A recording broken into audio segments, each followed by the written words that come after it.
Hi, my name is Emmanuel Sachs. I'm in mechanical engineering, and I'm going to be leading up to introducing the idea of guided discovery in engineering science. But most of the time, I'll be trying to set the stage for it.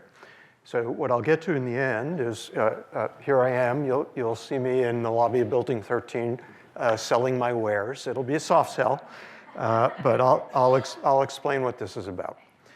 So I've had the opportunity in my career to go back and forth between academia and industry quite a number of times.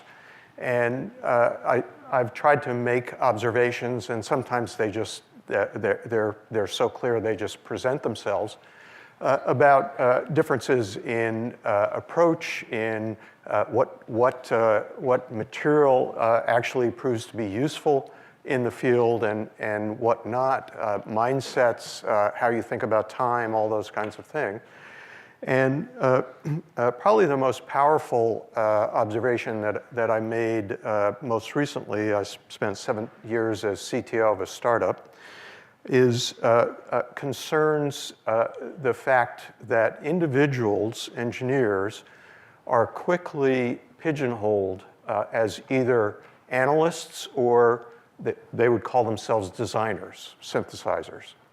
And you can see this even if you interview kids right out of a bachelor's program. They already have an idea about what they're going to be good at. And you can see how that becomes self-reinforcing because a manager wants to use their people most effectively.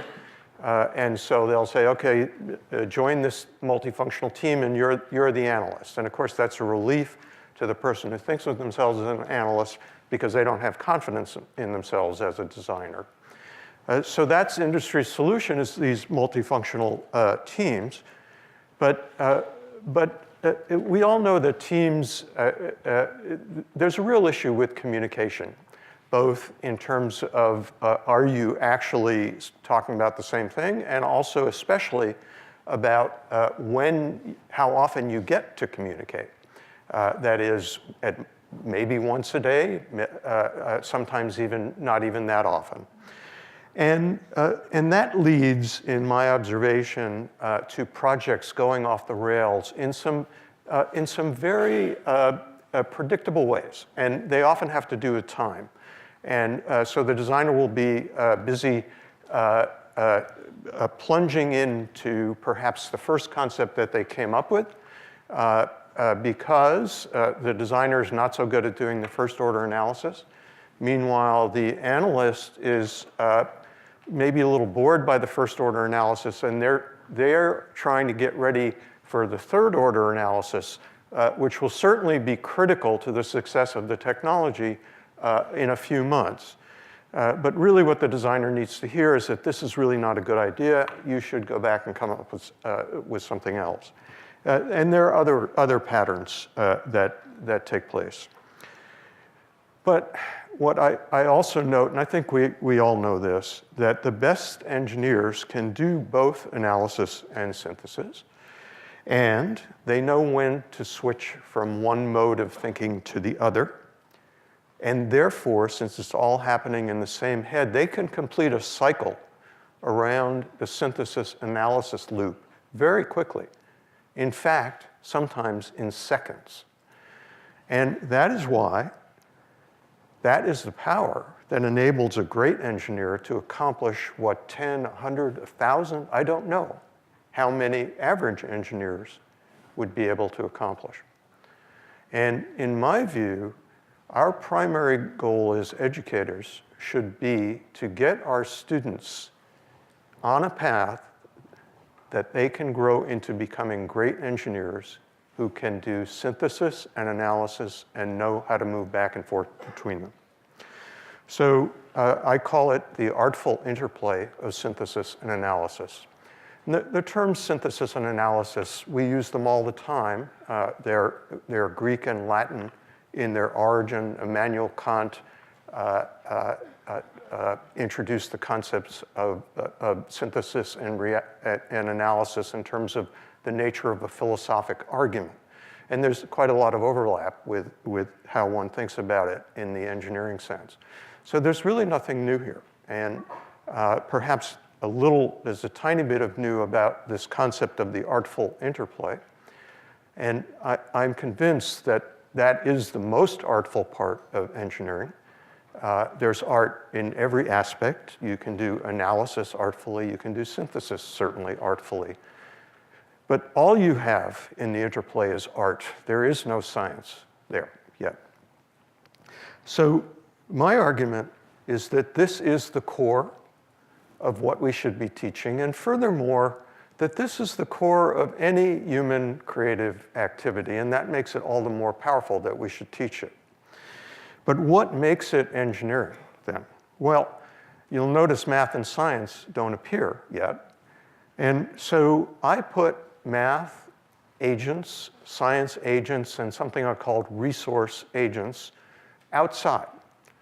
So this artful interplay of synthesis and analysis is taking place swimming in a sea of agents of technology, those three types, science, math, and resource agents.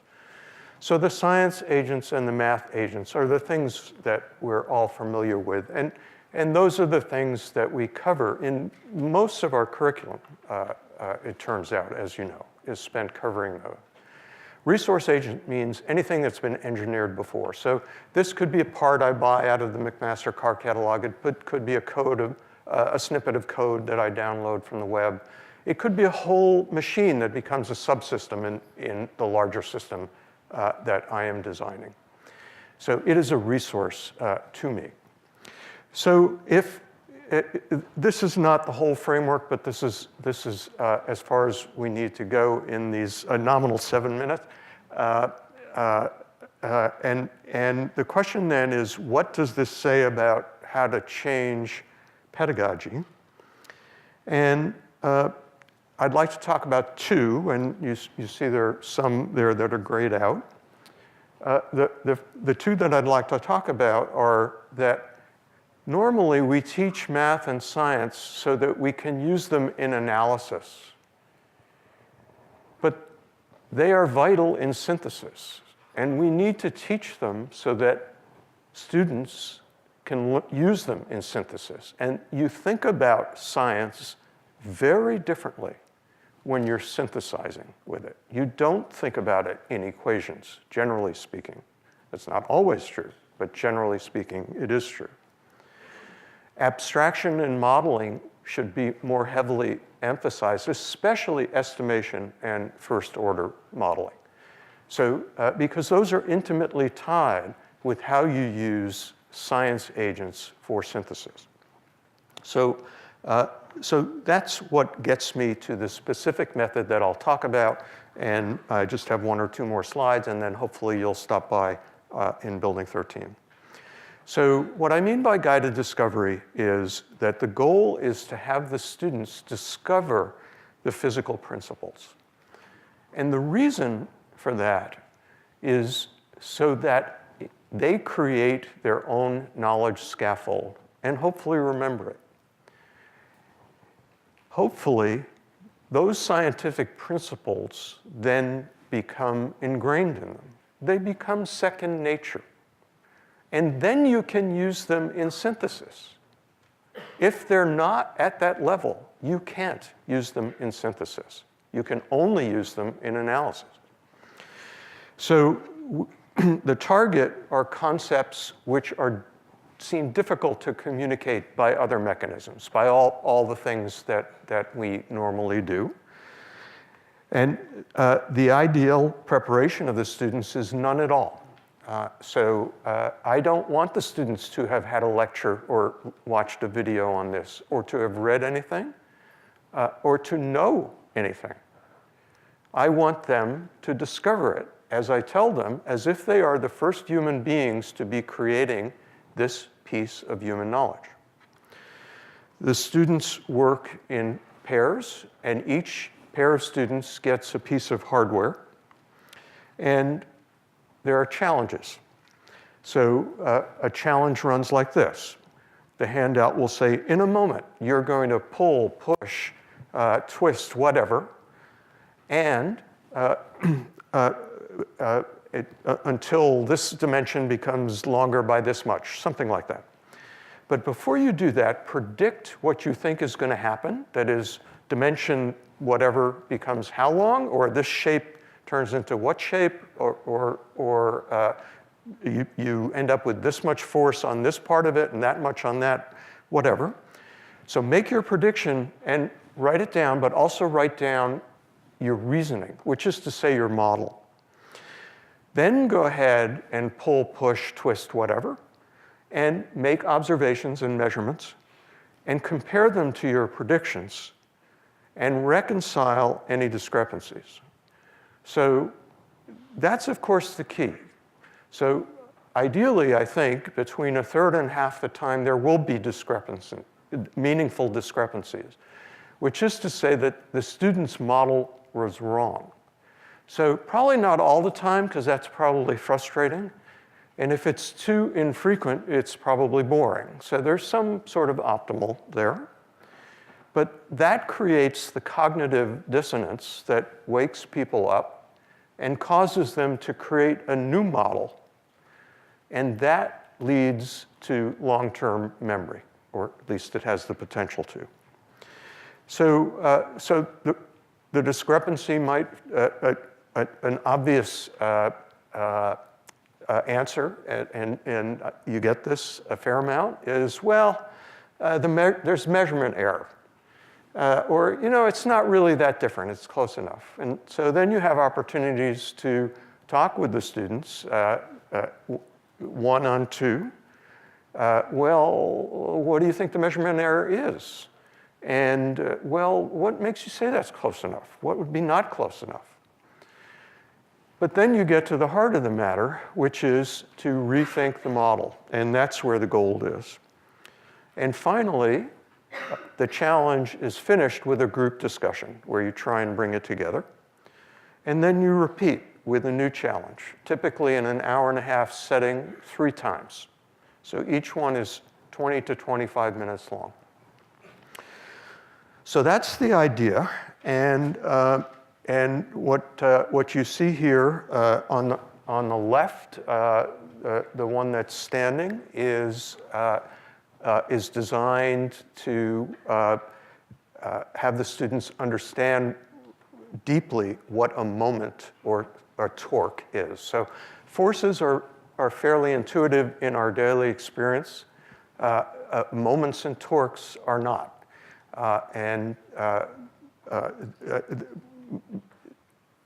I know one of these is right when I do it and I think to myself, wow, that's sort of surprising still. So that's very much the case with that one. Then in front of me, you see one with the beam. Beam theory is a big part of solid mechanics. These are all, as it says up there, within 2001, which is the introductory course in mechanics. And then to the right, you see some cylinders.